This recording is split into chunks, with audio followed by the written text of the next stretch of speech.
tell me a little about the game. So this is a direct sequel to American McGee's Alice. Yeah.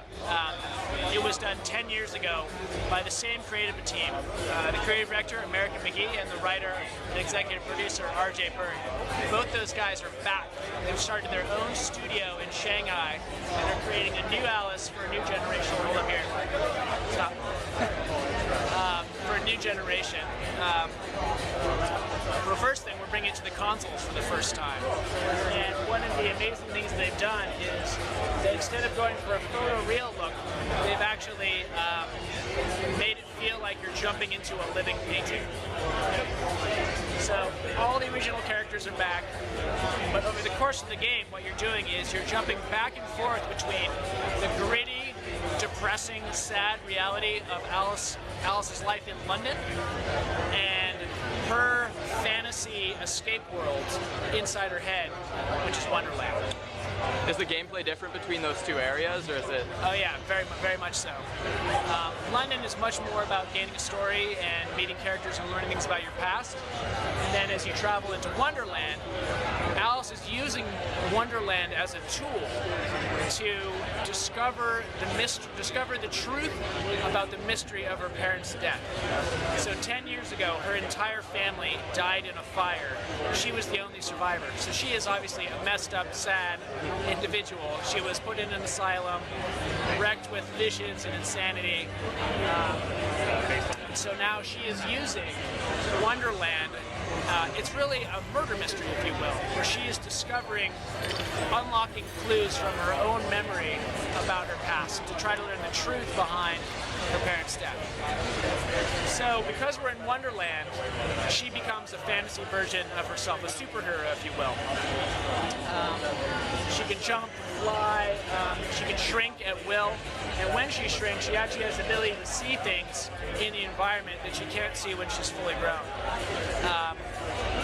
Those are like graffiti left for her by the Insane Children, which are other characters from Wonderland. You'll see that we're collecting teeth as we travel along. The entire game is a hybrid of platforming, action combat, and puzzles.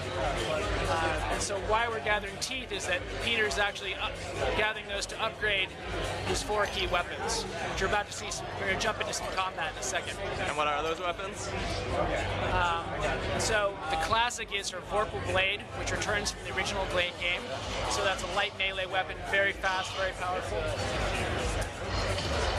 You've got the Hobby Horse, there's the Vorpal Blade, and each is instantly accessible. Yeah, you can't. Sorry. So shiny. It is shiny. It's definitely one of the prettiest games I've ever worked on in my entire career. Are you working with Unreal?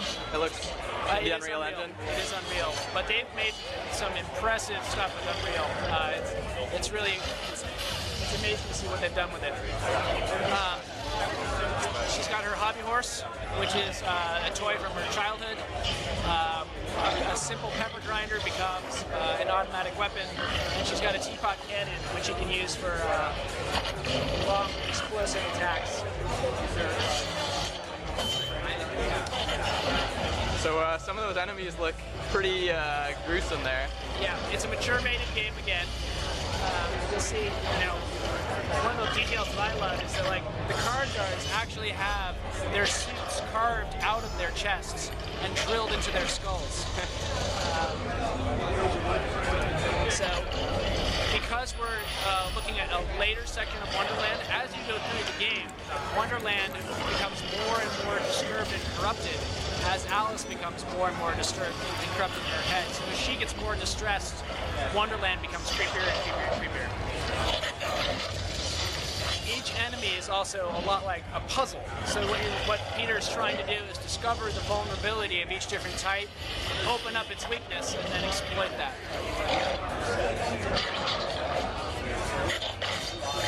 So in this case, I don't know if you saw, but he actually used an umbrella to shoot its own projectiles back at him. Even her dodge is more than like your standard dodge roll. She actually transforms into a flock of butterflies and then reforms. So it's kind of like a mini teleport of sorts? I mean, everything becomes magical in Wonderland. So it's an incredible place to set a video game. How do your abilities change throughout the course of the game? As you progress, you actually get exposed to more and more new weapons and more new tools as you go through. So there you can actually see Hysteria mode. When she becomes too damaged, she actually enters a mode where she has a short window to do a massive amount of damage and try to regain some health. Now quickly she's back again.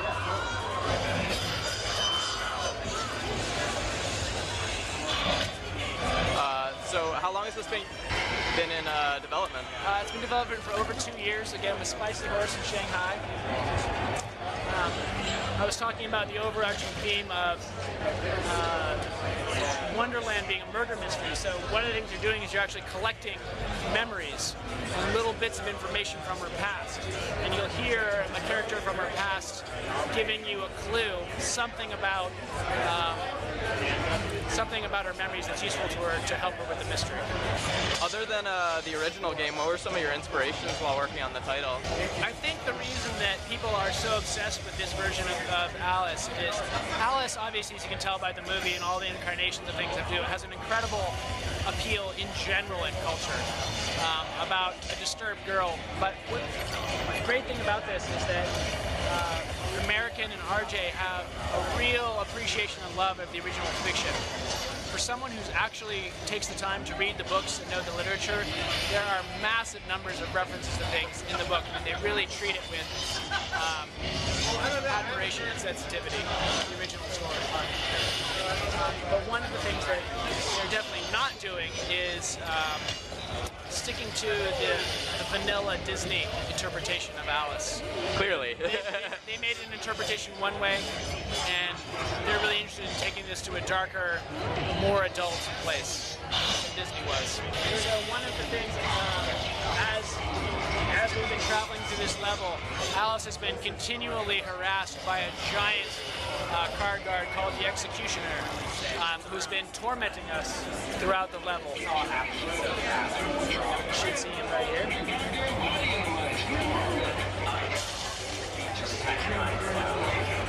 Yeah, there he goes.